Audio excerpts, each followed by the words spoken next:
that's what I want to be. Just as my son looked at me and said, oh yeah, oh, that's what I want to be. So I'm sure she's inspired many, many people with her fearlessness, her willingness to just pour herself into whatever she was doing. She was the only woman on television with her own show doing that, so that's a huge difference. Well, I mean, if we look at it, probably the musical numbers look a little dated and the sets look a little, compared to all the digital and LED and all of that we have now, and big monster screens and all. But I think the heart of it was her personality, her sweetness and approachability, and how funny the sketches are. And through the years, there are ones that, even though we didn't have these lost tapes and these lost years, there's certain sketches that have just become classics, and they've been revisited on YouTube. And the one with her and the Gone with the Wind with the with the green draperies with the drapery rod through her shoulders and all of that. They've just become part of our history, a legacy. I do remember that we all wanted to know, what's that? What is that? What's that going on? So it was very sweet. Wasn't it for her grandmother? Yes, it was a way of signaling her grandmother, I see you, I love you, I'm thinking about you kind of thing, yeah.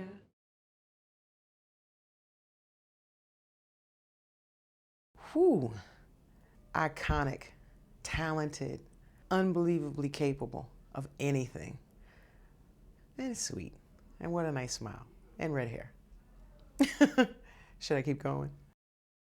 I watched it as a kid. I was excited every time I got to watch it because I'd never seen anyone on TV quite like Carol Burnett.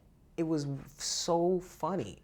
It was so funny, and all these different characters and all these different sketches and all these crazy, amazing outfits that she would wear and the conversations with the audience. I'd never seen anything like that before. I mean, she was a huge inspiration to me because I felt like if she could do that, maybe I could do that. This is the mind of a child being open to what's possible. And Carol was one of the people who did that for me. I mean, to be able to be funny, to be a producer, to be a writer, to be physical like she was, to wear amazing outfits and be as smart as she was. I just thought it was brilliant. I still think it's brilliant to this day. I mean, there's nothing like having someone inspire you like that, to see what's really, truly possible. And she was definitely one of those people that did that for me. I mean, it was absolutely empowering for me to see a woman do this, to see a woman at the helm, a woman in control and command of comedy, of comedy. I mean, it was. I mean, I knew if she could do it, I could do it. That was the kind of inspiration that seeing her show gave to a young Dana Owens in Newark, New Jersey. That it was possible. And I know it couldn't have been easy for her. I know she had to probably knock down a lot of barriers and deal with a lot of people who thought she couldn't pull it off, and she did. She did for a long time. And she can still do it to this day. I love seeing all the cast members and all their different skits and all their sketches. Tim Conway, Vicki Lawrence, Lyle Wagner.